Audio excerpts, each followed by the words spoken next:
Palazzo Butera is trying to help Sicily to be again a great center of international exchanges that has been until the 18th century. Because Sicily was the biggest island of the Mediterranean. Everybody has been here. All the people from the Far East, from Africa, from the North, and was the biggest center of international exchanges. Welcome to another episode of On the Road Edition, hosted by Stevie Kim. Each week, Stevie travels to incredible wine destinations, interviewing some of the Italian wine scene's most interesting personalities, talking about wines, the foods, as well as the incredible travel destinations. Okay, so welcome to Palermo, the heart of Sicily. And here, I am here with Professor Massimo Valsecchi, and he is the owner of this amazing palace, which is called Palazzo di Butera. Is that correct? Yes, because the Prince of Butera was the first title of the Sicilian kingdom, and so 500 years ago was the only prince, and he made this in front of the sea in the 17th century as the new palace facing the kings that they were arriving from outside. Mm-hmm. And so the kings, they should recognize the importance of the Prince of Butera, that was of the Branciforte family. So they built this gigantic sort of wall in front of the sea, attached to the seaside entrance for the city. And the other entrance is the mountain that is Porta Nuova. This is Porta Felice, and Porta Nuova is where the royal palace, and so towards the emperor, that was Monreale. So Monreale was the emperor, the Porta Nuova was the kings, and the Porta Felice with this gigantic wall built in front of the historic city center, that so the sea disappeared suddenly. Mm-hmm. And so that's why the palace is important. It's important because it was the manifestation of the most important family in the 17th century, that they were the first title of the kingdom. And the palace was the bigger palace at the time, because they reunited 5 palaces and they made it into just one palace. So this is my first time here, coming to the palace. And as soon as I enter, I saw on the wall at the entrance, Fragilità. Then it says, if I can remember, memory, history, and time.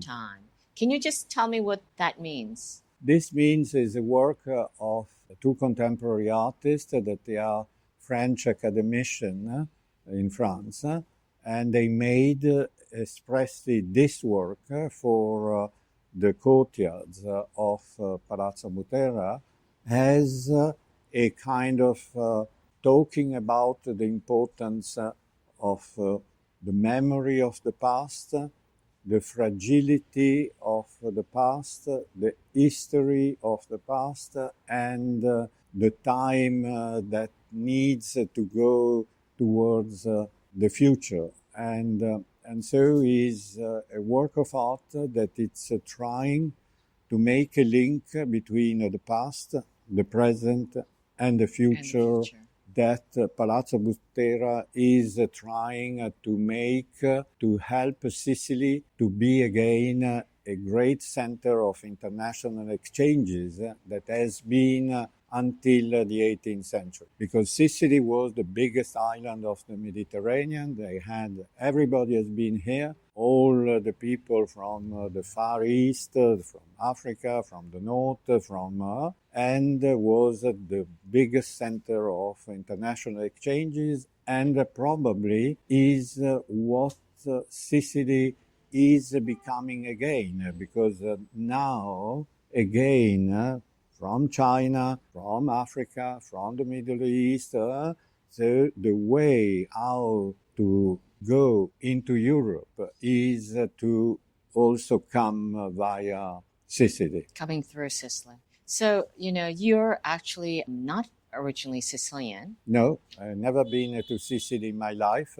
So how did you, what were you thinking when you? No, I came here just to do a project for the university, and making the project for the university, rector of the university said, but this is a unique opportunity to make a project for regeneration and requalification of this neighborhood. That is the oldest, the Phoenician that were here, the Greek, the Roman, the Muslim, the Jewish, so the Spanish, the Normans. So everybody has been here in this, that is the oldest part of Palermo, because it was like the people arriving, they were landing here. The harbor is just at the end of the palace. And so the idea was to use history, culture,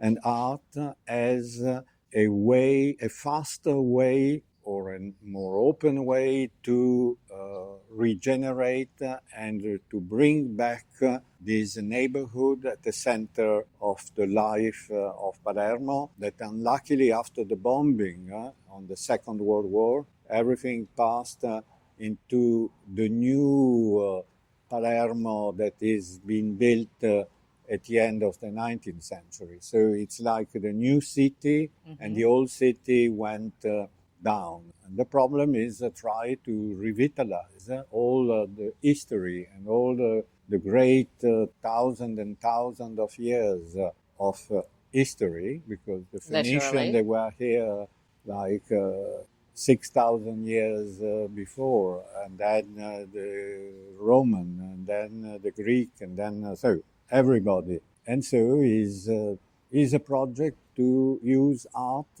as a tool of making something with an idea for the future link with what is so rich, all the contamination and all the stratification of what you can see. You just look around and you see the history of the world. So it's that's the project. So for first, I would say for anyone who are planning to visit Palazzo Butera, how should they organize their visit? Well, the visit is... And what should they expect? The visit, they probably they expect, they don't know what to expect also because the palace is too big. And so that's why there is a little of everything. So there is a little of the history of Sicily. There is a little of the international history of every country. So China, Japan, Africa, Zulu, or Ife, or Middle East, or the Grand Tour, or the Orientalism. So there is like a possibility to do a travel on the history that for thousands of years has been the history of Sicily. And you see it in a kind of exchange with the contemporary side, that it's what is making let's say, it's a laboratory of ideas to bring more, not the memory of the past, but the use of the present to produce a better future. Okay, well, thank you so much for welcoming us to your home, because this is also where you live. This is your permanent residence now, right? I am in prison here. So I don't know. Luckily, he's a chosen prison. Right, no? Right. And so I try to make a more interesting kind of a strange possibility for having a prison. But it's a prison because the project is complicated. It's a project that it's not about Palazzo Butera, but especially is a project to bring back these thousands and thousands and thousands of years of history, that if they stay as a frozen memory, it's just too bad. And so the idea is to open up to the exchanges from people that they come from outside, and they can make up their minds if they are interested in nature, if they are interested on the seaside, if they are interested on the art. The fantastic life quality in Sicily, because I think that there is no better place where you have a better possibility to have a very pleasant lifestyle in a very human and very carefully. So there is nothing in Sicily that is complicated. Okay, well, I think you are a true ambassador of Sicily. It sounds like you are a prisoner of love more than anything else. Love for Sicily. Yes, we're prisoner of ideas and projects that they make the future as the most important, and not just always bending into the past. Okay. And so it's here there is a lot of potential. In Sicily, you have a lot of young people that they dream to do things in their sort of home country, and unluckily in the last 250 or 300 years they had to go outside to have a good possibilities to be more international. Yeah, new opportunities. So what it will be very important is to make again international the Sicilian life. Okay, well, I think that's a good way to close up, and that's a wrap with The Prisoner of Love. You have a new title. New title. Mr. Valsecchi. Don't forget about the Butera. Yeah, don't forget about Butera. Prisoner of Love. Yes, Prisoner of Love. Reporting from Palermo, the heart and, of course, the capital of Sicily. Ciao, ragazzi. Thank you for joining us on another episode of On the Road Edition, hosted by Stevie Kim. Join her again next week for more interesting content on the Italian wine scene. You can also find us at ItalianWinePodcast.com or wherever you get your pods. You can check out our YouTube channel, Mama Jumbo Shrimp, to watch these interviews and the footage captured at each location. Ching ching!